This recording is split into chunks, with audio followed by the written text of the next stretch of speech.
Hello दोस्तों, डोमरा classes में आपका स्वागत है। बेटा आज का जो हमारा टॉपिक रहेगा वो रहेगा माइक्रो ऑर्गेनिज्म से रिलेटेड। प्रीवियस वीडियोस के अंदर अपने देखा था कि जो माइक्रो ऑर्गेनिज्म है वो क्या होता है, क्या क्या उसकी टाइप होती है, और उन टाइप्स में अपने सबसे पहले पढ़ा था बेटा बैक्टीरिया। और बैक्टीरिया में अपने देखा था कि क्या क्या उसकी संरचना होती है, क्या क्या उसके फंक्शन होते हैं, क्या क्या होते हैं उसके टाइप। आज हम देखेंगे कि बैक्टीरिया के क्या क्या यूजफुल इफेक्ट्स हैं। तो आज का जो हमारा टॉपिक रहेगा वो रहेगा यूजफुल इफेक्ट्स ऑफ बैक्टीरिया। आइए शुरू करते हैं। दही में उपस्थित नंबर 1 में क्या है बेटा, दही में उपस्थित लैक्टोबैसिलस जीवाणु द्वारा दूध से क्या बनाना, दही बनना। कैसा प्रोसेस है, रासायनिक प्रोसेस है, केमिकल प्रोसेस है। तो दूध से दही बनाने के लिए कौन सा बैक्टीरिया जिम्मेदार होता है, तो दूध से दही बनाने के लिए जो लैक्टोबैसिलस जीवाणु है वो जिम्मेदार होता है। ठीक है, जीवाणु में पूछा जाएगा तो दूध से दही बनाने में कौन से जीवाणु का यूज किया जाता है, वो आ जाएगा लैक्टोबैसिलस जीवाणु। दूसरा देखें, क्लोस्ट्रीडियम बोटुलिनम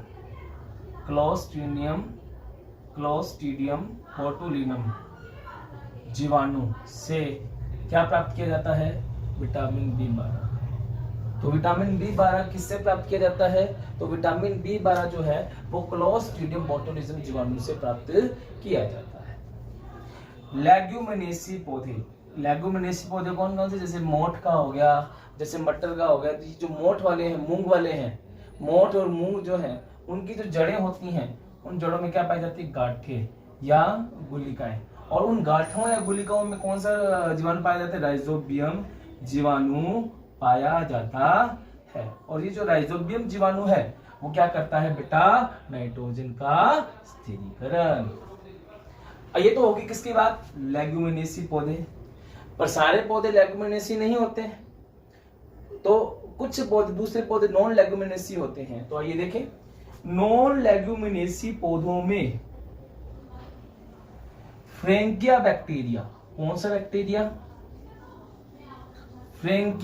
फ्रैंकिया जीवाणु जो है वो पाया जाता है, जो कि क्या करता है, नाइट्रोजन का स्थिरीकरण। तो नाइट्रोजन का स्थिरीकरण लेग्यूमिनेसी पौधों में भी होता है, और नाइट्रोजन का स्थिरीकरण जो होता है नॉन लेग्यूमिनेसी पौधे के द्वारा भी किया जाता है। तो यह ध्यान आपको रखना है। क्लियर, तो चले आगे देखते हैं बेटा। बैक्टीरिया अपघटक के रूप में भी क्या करता है, कार्य करता है। और कार्य करके क्या निकालता है बेटा, कार्य करके निकालता है अमोनिया का निर्माण करता है। तो क्वेश्चन क्या पूछा जाता है कि बैक्टीरिया अपघटक के रूप में कार्य करता है और किसका निर्माण करता है, तो ध्यान रखना है, अमोनिया का निर्माण करता है। और इस प्रोसेस को क्या कहा जाता है, अमोनीकरण। अब ऐसे कौन कौन से बैक्टीरिया हैं जो अपघटक के रूप में कार्य करते हैं। पहला आता है बेटा बेसिलस सबटिलिस, और दूसरा आता है बेटा बेसिलस वल्गेरिया। पहला आता है बेसिलस सबटिलिस और दूसरा आता है बेसिलस वल्गेरिया। नेक्स्ट पॉइंट, तंबाकू की जो पत्ती है उसमें विशेष गंध उत्पन्न करने के लिए बेसिलस मेगाथीनियम माइक्रोकोकस जीवाणु। दोबारा देखें, बेसिलस मेगाथीनियम माइक्रोकोकस जीवाणु का उपयोग किया जाता है। ठीक है, तो चाहे तंबाकू की पत्ती में विशेष गंध उत्पन्न करने, तो अपने कौन से जीवाणु का यूज करेंगे, बेसिलस मेगाथीनियम माइक्रोकोकस जीवाणु।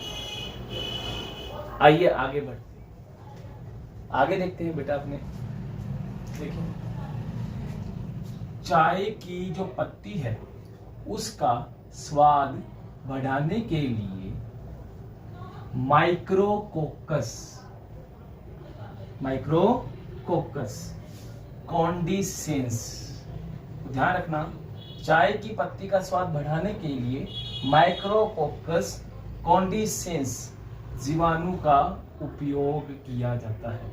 एग्जामिनर पूछेगा कि चाय की पत्ती का स्वाद बढ़ाना है तो उसमें कौन सा जीवाणु मिक्स करेगा, उसमें करेगा माइक्रोकोकस कॉन्डिसेंस। Next point, E coli bacteria का उपयोग इंसुलिन हार्मोन के संश्लेषण यानी इंसुलिन हार्मोन का निर्माण करना है तो ई कोलाई बैक्टीरिया से किया जा सकता है, और जल प्रदूषक के रूप में भी किया जा सकता है। यानी जल प्रदूषित हो गया तो उसके अंदर तो अपने ई कोलाई बैक्टीरिया का यूज कर सकते हैं, और इंसुलिन हार्मोन का निर्माण करना है, संश्लेषण करना है, उसमें भी अपने ई कोलाई बैक्टीरिया का यूज कर सकते हैं। अगला, समुद्र में तेल का अवशोषण करने के लिए, ठीक है, किसका यूज किया जाता है, सूडोमोनास पुटिडा, जो कि एक सुपर बग है। तो सूडोमोनास पुटिडा का यूज जो होता है वो समुद्र पर ऊपरी सतह पर जब तेल इकट्ठा हो जाता है उस तेल को हटाने के लिए अपने सूडोमोनास पुटिडा बैक्टीरिया का यूज किया जाता है। आइए आगे बढ़ते हैं। सन, जूट, पटसन से रेशे प्राप्त करने के लिए क्लोस्ट्रीडियम ब्यूटीरियम, सन, जूट, पटसन से रेशे प्राप्त करने के लिए क्लोस्ट्रीडियम ब्यूटीरियम जीवाणु का उपयोग किया जाता है। और इसकी जो प्रक्रिया है रेशे प्राप्त करने की, उस प्रक्रिया को क्या कहा जाता है बेटा, रेटिंग कहा जाता है। यानी कि सन, जूट, पटसन से रेशे प्राप्त करने की क्रिया रेटिंग कहलाती है। प्राप्त करने के लिए किस जीवाणु का यूज किया जाता है, तो क्लोस्ट्रीडियम ब्यूटीरियम जीवाणु का यूज किया जाता है। चमड़े से बालों और वसा को हटाने का कार्य जीवाणु ही करते हैं, और इस क्रिया को क्या कहा जाता है, चमड़ा कमाना कहा जाता है। और इस क्रिया को क्या कहा जाता है बेटा, चमड़ा कमाना कहा जाता है। अगला, ब्यूटारिक अम्ल बनाने के लिए क्लोस्ट्रीडियम ब्यूटाइरिकम जीवाणु का उपयोग किया जाता है। अगले स्लाइड पर अपने और देखते हैं इसके यूजफुल। आगे देखते हैं, अमोनिया, यूरिया, यूरिक एसिड, ये सारे कहाँ होते हैं, मृदा में घुलते हैं जाके, और मृदा में उपस्थित होते हैं नाइट्रोसोमोनास और नाइट्रोकोकस। ये मृदा में उपस्थित अमोनिया, यूरिया, यूरिक एसिड को नाइट्राइट के अंदर चेंज कर देते हैं, यानी नाइट्राइट के अंदर परिवर्तित कर देते हैं। और जो बैक्टीरिया है वो क्या करता है, इस नाइट्राइट को नाइट्रेट के अंदर क्या कर देता है बेटा, परिवर्तित कर देता है। अगला देखिए बेटा पॉइंट, एंटीबायोटिक बनाने में भी बैक्टीरिया का यूज किया जाता है। फॉर एग्जाम्पल स्ट्रेप्टोमाइसिन, जिसकी खोज साल्मन वैक्समैन ने की थी। अगला आता है स्ट्रेप्टोमाइसिन ओरिफेंस, जिसका उपयोग टेट्रासाइक्लिन दवाई बनाने में किया जाता है। तो स्ट्रेप्टोमाइसिन की खोज साल्मन वैक्समैन ने की थी, और स्ट्रेप्टोमाइसिन ओरिफेंस का उपयोग टेट्रासाइक्लिन दवाई बनाने में किया जाता है।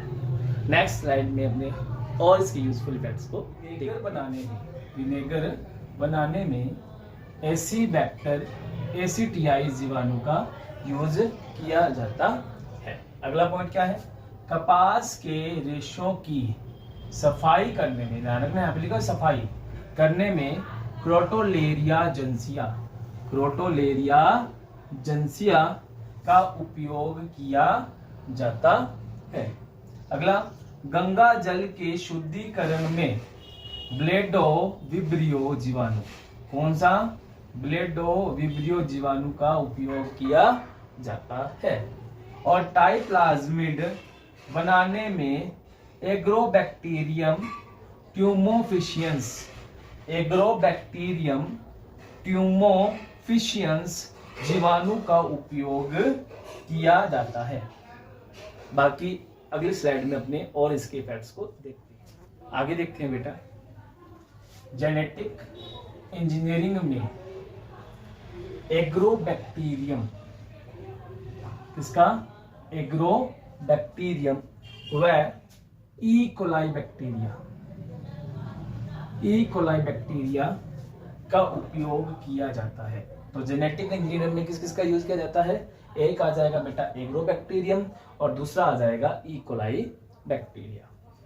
बीटी कॉटन, ये एक तरह की विशेष प्रकार की कॉटन है जो कि कीटों के द्वारा नष्ट नहीं होती है और उसके अंदर जो जीवाणु होता है उसका नाम है बेसिलस थूरिएनजिनेसिस। तो बेसिलस थूरिएनजिनेसिस जीवाणु का उपयोग किया जाता है बीटी कॉटन निर्माण करने में, जिसको जो कीटों के द्वारा नष्ट नहीं होती है।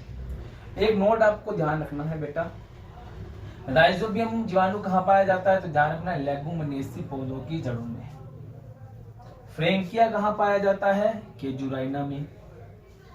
एरो राइजोबियम कहाँ पाया जाता है? सेसवानिया पौधे की जड़ों में।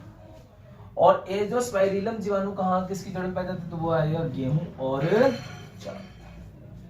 ठीक है, आज का जो सेशन था उसमें अपने पूरा देख लिया कि क्या क्या यूजफुल इफेक्ट्स थे बैक्टीरिया के। इससे नेक्स्ट की क्लास में हम देखेंगे कि क्या क्या इसके नेगेटिव इफेक्ट्स हैं बैक्टीरिया के, वो देखेंगे। और अगर आपको ये वीडियो पसंद आई है तो आप इसको ज्यादा से ज्यादा शेयर करें, लाइक करें और सब्सक्राइब करें। टेलीग्राम चैनल पर इससे रिलेटेड जो PDF है वो आपको मिल जाएगी और टेलीग्राम चैनल की जो लिंक है वो डिस्क्रिप्शन बॉक्स में आपको मिल जाएगी और उस लिंक पर जाकर आप डायरेक्ट मेरे टेलीग्राम चैनल पर जुड़ सकते हैं। Thank you.